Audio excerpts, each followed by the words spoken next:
Welcome back to Usapang Bayan. Kasama pa rin natin si Carmen's Best Founder and President, Mr. Paco Magsaysay. Sir, since you mentioned a while ago na kayo lang po yung super premium na ice cream na nag-offer dito sa Pilipinas, ano pa po ba yung efforts na ginagawa nyo sa Carmen's Best para i-improve pa yung product? So an example would be our strawberry ice cream. We've always had a strawberry ice cream since we started making ice cream in 2011. But I found out this new technology called IQF.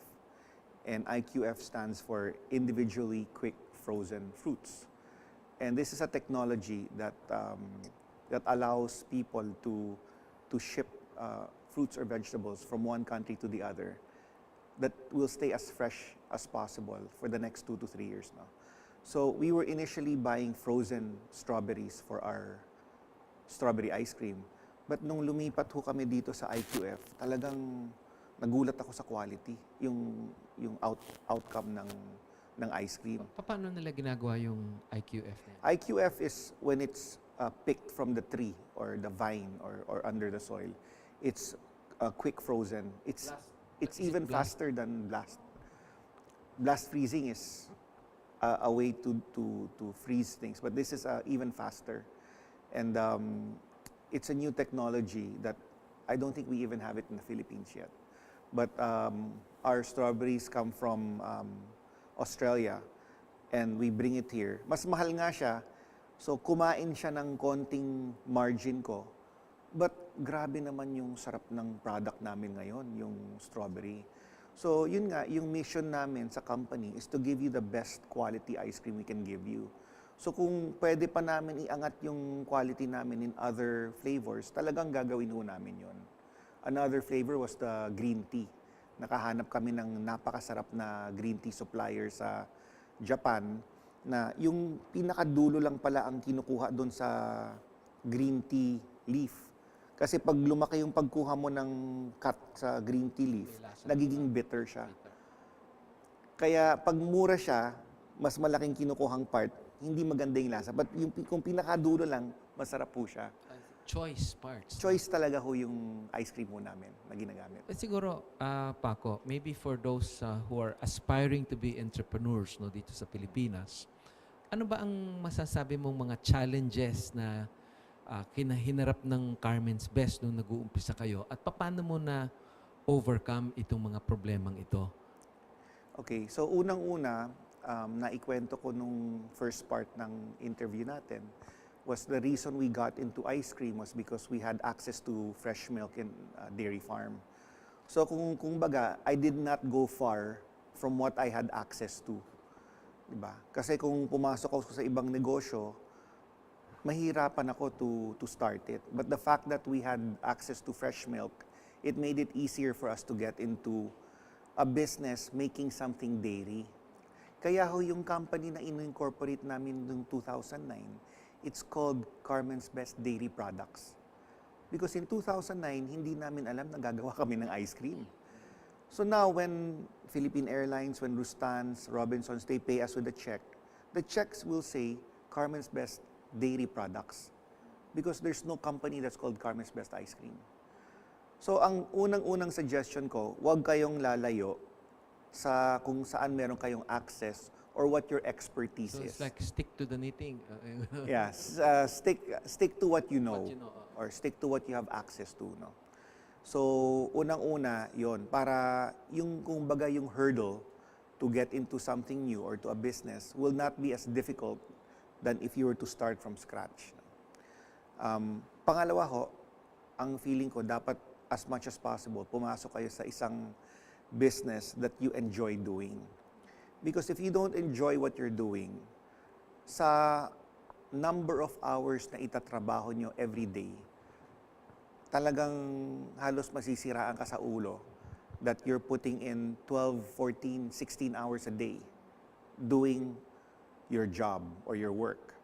Now, kung hindi nyo gusto yung ginagawa nyo, there's no way that you will work 12, 14, or 16 hours doing your work because hindi nyo gusto. So you want to stop it as quickly as you can. So wag nyo, Penitensya yan. penitensya talaga. So wag nyo habulin yung pera. Habulin nyo yung gusto nyo. kasi susunod yung pera. Di ba? Habulin niyo yung pera, papasok kayo sa isang bagay na hindi niyo masyadong gusto kasi ang priority niyo is pera eh. Di ba? Unang-una, kung hindi niyo gusto, siguro 4-5 oras sa isang araw, mahabang araw na sa iyo yun eh. Di ba? But kung talagang gusto mo, you're interested in it, it's something you enjoy, you have passion for it. So maski na Sabado-Linggo, baliwala, magbabasa ka, pupunta ka sa museum or Parang hobby mo eh. naging hobby na, 'di ba? Hindi na trabaho. So yun yung payo na I give to new entrepreneurs.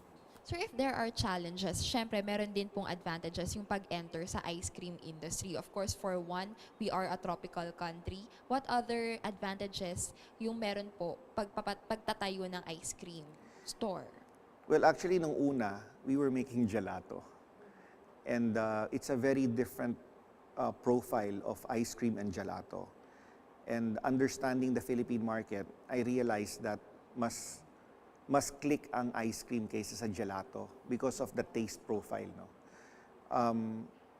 So going back to your question of what is the advantage?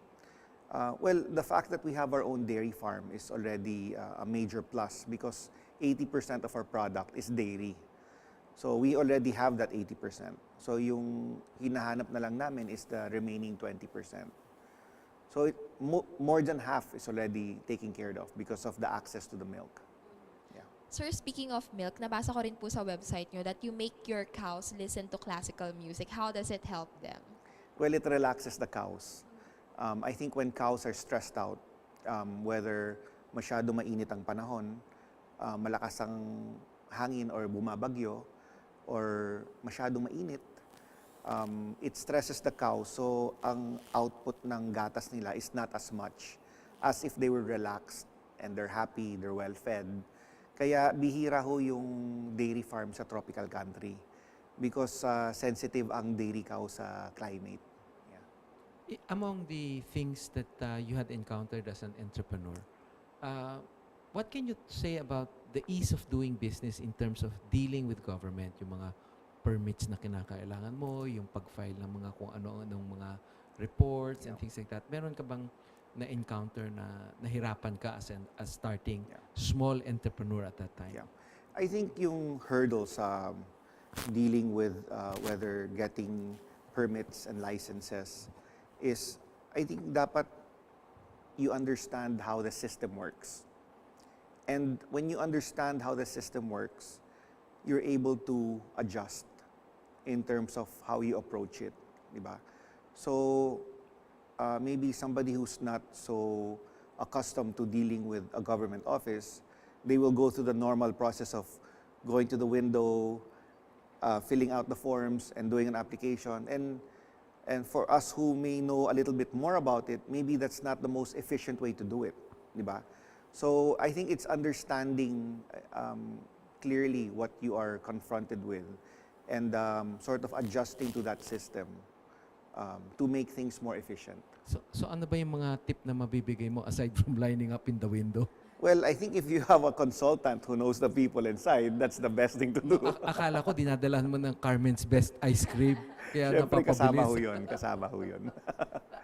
Yeah. Among the things that I've heard about is the ice cream has been called artisanal. Yes. So what does that exactly mean? I've researched on that. I don't know what it is, but maybe you can explain to our audience about that. Well, artisanal means making it in small batches, not making it in large volume, parang mass-produced. So making it in small batches. Custom made. May pagka-custom made ho yun. Yeah, because you're making it in small batches, so your cost obviously will go higher.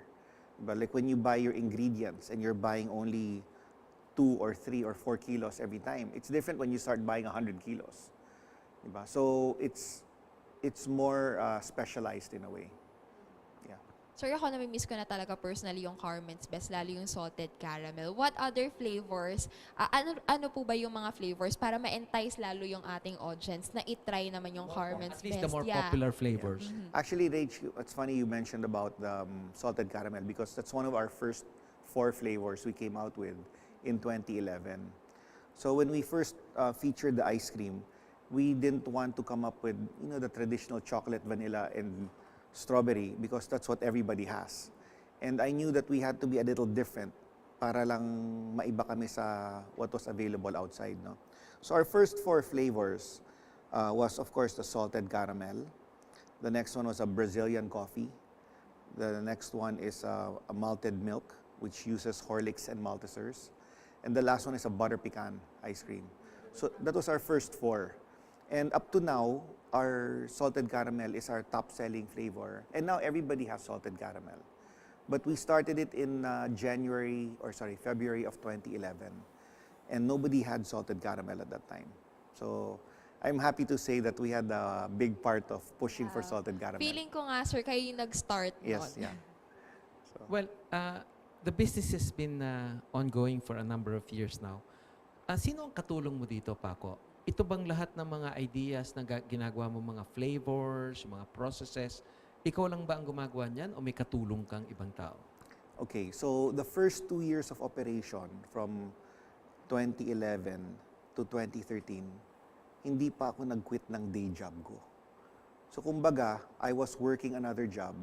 Tapos pag uwi ko ng alas 5, dun lang ako gumagawa ng ice cream, aayusin ko yung orders for the next day. Nung natutulog na ako ng mga alas 2, alas 3 ng umaga, sabi ko, mukhang dumadami na yung order natin.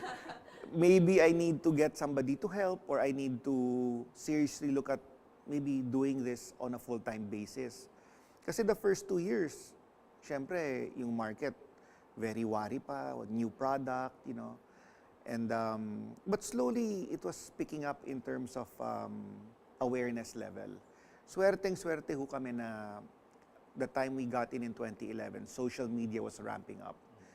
And we were able to tap the growing followers of Facebook. We were posting a lot of pictures and posting stuff on our Facebook page that it was our main way to get the message out if we have a new flavor or if we have a new reseller. So doon ho kami dumadaan sa Facebook. Natatandaan ko yung panahon na yun na sinasabi ni Paco na yung parang sideline lang niya ito at pinakita niya rin sa akin yung operation niya noong panahon na yon. Ang mga tumutulong sa kanyang gumagawa nun yung mga kasambahay niya, no? Yes, that's right. Ngayon ba ilan ang empleyado niyo? Sa production ho, we have 20 people. We have 5 full-time drivers. And we have about 6 or 7 consultants. Yeah. Magbabalik pa rin po ang Usapang Bayan. Pag-uusapan pa rin natin paano nga ba maging successful ang isang negosyo sa Pilipinas. Kasama pa rin po ang Carmen's Best Founder and President, Mr. Paco Magsaysay. Please stay tuned.